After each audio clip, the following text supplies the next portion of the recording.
So what we have is a Merker burner and a test tube full of salt. So we're gonna just try to melt it. I wrote down the melting point. It's 801 degrees Celsius is the melting point of salt, which is 1474 degrees Fahrenheit. So that's why ionic compounds are always solid, because their melting points are just so ridiculously high that they will not be able to melt at regular temperatures. That's also why we're using this burner, because it gets hotter than the regular Bunsen burners. Just because it's got that wider base, more oxygen can get through, so the flame can get hotter.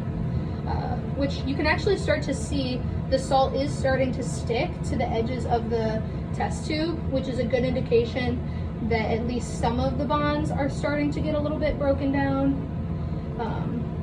And it's starting to melt a little bit, but we're going to try to get it, because right now we still see a lot of solid salt in there. So we're just going to try to heat it to the point where it's actually a little bit liquid.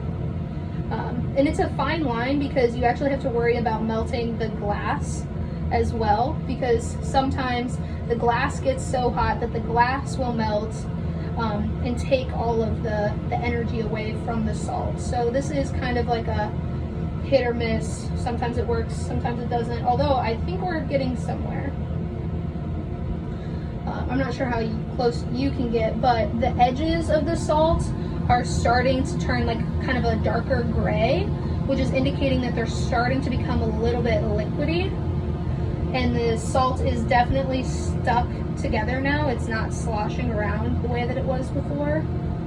So hopefully this doesn't take that much longer. The goal is to get it to pour out. Oh yeah, there we go. So now it's really starting to get liquidy in there. You can see that, oh, cool. Okay, we're getting there. So what I'm gonna try to do is I'm gonna try to, once this whole thing gets liquid, and as you can see, some of the solid has started to fall to the bottom, right? Because the solid is more dense than the liquid. So what I'm gonna try to do, I'm gonna give this just another second, and I'm gonna try to pour it out. And I'm gonna just pour it onto the table right here. Oh, look at that liquid salt, that is so good. This worked out perfect. I'm gonna try to pour it and we're gonna see what happens. All right, 1, 2, 3. All right, so it immediately re-solidified. Can you turn off that gas for me right there? Yeah, other way. Perfect. So our solid is back.